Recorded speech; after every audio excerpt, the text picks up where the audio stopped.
অবলোক যদি জল খান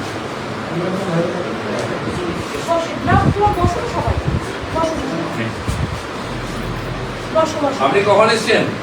আর আমি 3 দিন ধরে বসে আছি একটু আমি তো আমার 5-7টা মিনিস্টার দিয়েছি আপনার কাছে আছেন? আর পরে কথা বলছি ভগবানের কাছে আছি বাপরে এই ঝামেলা কার্পেট তুলে পরিষ্কার মেঝেটা এত ভালো মানে একদম পুরো অরিজিনাল কালার মন্দিরের মন্দিরের কালার সেই জন্য এবং খুব বড় পরিসর হচ্ছে আগে 50-100 বছর 200 বছর লোক বাড়বে অনেক বাড়বে আজকে দেখুন এই যে এখন অ্যানাউন্স করলাম যে কোনো আমাদের দেশের সব মন্দিরগুলো এত ছোট হয়ে গেছে ঢোকা যায় না।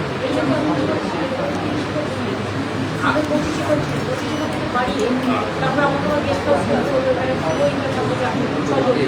ছজন তারপরে আপনার পুলিশের জন্য একটা ঘর দিতে হলো হেলথের জন্য রাখতে হলো ফায়ার ব্রিগেডের জন্য আমাদের চিফ সেক্রেটারির নামটাও লেখা থেকে গেল। লেখা আছে এই যে বড় কাজটা আমার হাত দিয়ে হলো কিনা উনি আমাদের নেমন্তন্ন করেছেন ভগবানের কাছে ওনার নামটাও। হ্যাঁ নমস্কার। ওনাদের তো সবচেয়ে বেশি পূর্ণ কামালেন, আপনি তো পরিশ্রম করলেন খালি পূর্ণ তো ওনাদের নাম তো ওনাদের আছে। আচ্ছা কিন্তু আমার ডিএম খুব কাজ করছে ডিএমএসপি এবং ওই যে শ্মশান আছে ও খুব ডিএমএ লিখো ডিএম করে ঠিক খুব ভালো অনেক কাজ ভগবান আশীর্বাদ বিশ্বকার নাম বলছেন না আপনি সারাদিন লাইভ চালালো। ওরা হয়তো কখনো আপনাকে ছাড়বে আমার পুরোনো বন্ধু সে যে যাই বলুক করুক যাই বলুক বিধানসভায় আমরা আড্ডা মারতাম স্পিকারের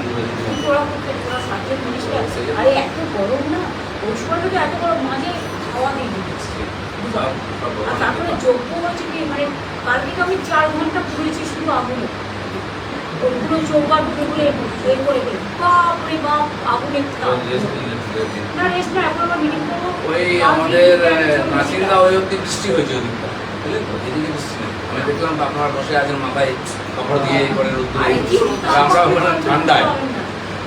আপনি পুরো লাইভ দেখলেন নাকি? হ্যাঁ আর দেখবো না আমাদের চিকিৎসাটা কোথায় চ্যানেলটা খুলে দিয়েছি দেখে দেখে আসছি আমি। সেটা ডিউটি করেছে আমিও করেছিলাম আপনি তো পড়েন ডিউটি কিন্তু কি করা যাবে ভগবান যদি কিছু বলে উল্টো তোমরা কি একটুখানি যাবে